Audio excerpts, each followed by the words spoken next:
Hello and welcome to this edition of the SFG Top Performance. Today we're doing a feed and grain podcast. My name is Mark White. I'm the grain merchandiser for Smith Fertilizer and Grain. With me, I have Kent Watson, who works out of our Albi office in the feed division, and Scott Gates, who works out of our Milo office in the feed division. So uh, we're here. We've gone past the midpoint of March. The weather's been somewhat erratic, anything from nice and 70s back to miserable upper 20s and rain. So we're all kind of looking forward to the start of true spring, which hopefully is just around the corner.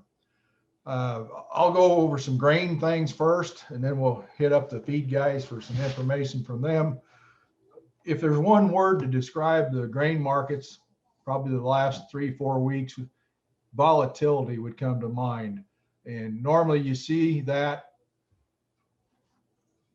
either during the planting season when we got weather issues or summer weather issues, you get more volatility. It's rare we see it this time of year, but we're having wide swings even during the day. Corn could trade 15 cents from top to bottom, beans 30 to 40 cents. Yesterday we saw both go down dramatically. Corn was down 11 to 12, beans were down 30. This morning we're getting part of that back, almost half of it's coming back. So it's just a day-to-day thing. China has come in this past week and bought 121 million bushel of corn. I mean, that's a huge corn sales, and yet the market has trended down during that time. I think part of that, the trade expected this to happen. They just didn't have confirmation. So it's one of them sell the rumor, buy the fact deal, I think. And so that's what's brought us here. But that would bring our corn carry out down some more. And, the last report was 1.5 billion. We could easily drop that down 1.2, 1.1 even at the extreme. So new crop prices have not been as volatile. There's been some, ups and downs, but right now, new crop corn local is in the 420 something range, maybe 430 at the upper edge, and beans, new crop beans, 1150 to 60. We hit $12 a week 10 days ago, and we've kind of traded back from that. Crude oil, it's been on a steady rise, and then yesterday, out of the blue, it dropped, $5 to $7. Some of that's expected overproduction more production by the OPEC. They had signed an agreement a year or so ago to limit the production to kind of make up for the COVID issues. There's speculation now that they'll start opening the faucets a little more and sending more oil out. Ethanol had a good week last week, and most producers were back in the black, making in the 15 cent a gallon range. We haven't seen that probably since the start of COVID. So that's a good sign. They ground a lot of corn. That's what we need to maintain this. So going forward, later this month, we'll have the crop planting intentions report put out by the USDA. That's always a major report. It'll kind of give some credence to what they think will be planted this spring. Both crops are going to have a lot more acres. We know that. It's just knowing what the mix will be. In some areas, particularly the fringe areas, are looking at beans on beans. I think your normal good growing areas will stay with their normal rotations, and that might include continuous corn. So as we go from now to planting time, I tell people kind of keep an eye on them new crops. Take advantage of some opportunities. Just hope your next sale is always more than your last one, but you don't want to hold the whole bag at the end of the season when we suddenly have a big crop and the price drops. Old crop continue to feed that bull. I mean, it's still a bull market, and there's still opportunities there to profitably market last year's crop if you still have it. So as we talked a second ago, the weather's been kind of erratic too, and Kent, that leads into calving season. We're kind of in the big part of calving season now. A lot of guys drop calves in March. So what are you seeing out there in the calf lots? Well, yeah, we're definitely moving through. Many people are just getting started, but a lot of people are halfway or better through their calving.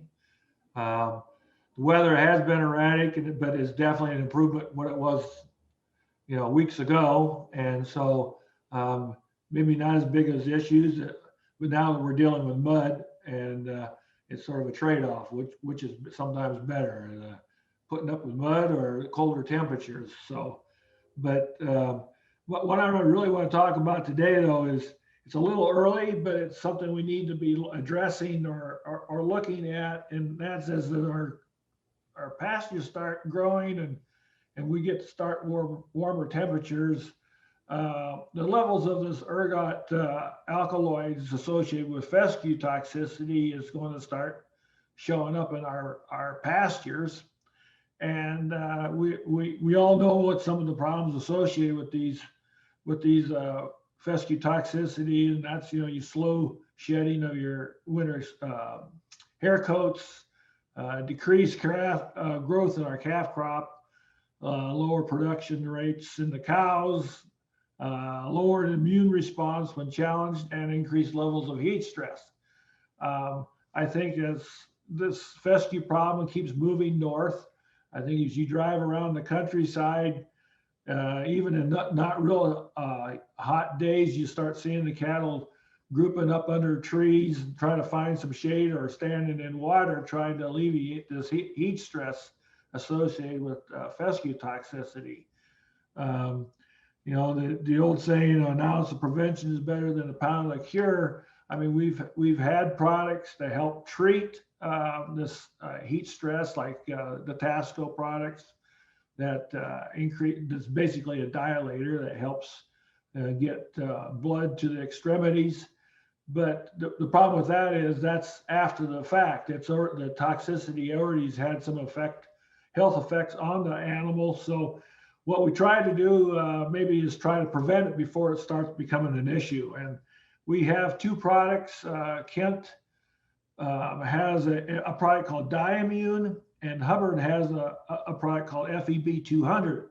And both these products are considered endophyte binders. So it attaches itself to these endophytes, and it allows it to pass through the animal before it starts having a negative effect on the animal's performance. And like I said, both of these products have shown that they've been extremely effective, not only in animal health, but also a cost savings as well, as far as how does it affect the animal's performance. Right now, we have specials going on with our minerals, and this would be a great opportunity maybe to take a look and see how these products in the mineral could be a positive effect, and maybe you can get it at a reduced cost. So if you have questions, please give us a call.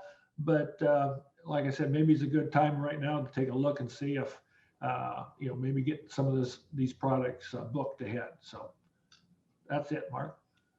Well, that's great information, Kent, and very timely as we head into the latter part of spring and that grass really kicks in. And Southern Iowa, I've lived here all my life, and if you don't have fescue in your pasture, you probably don't have anything growing there sometimes. So we have to deal with it.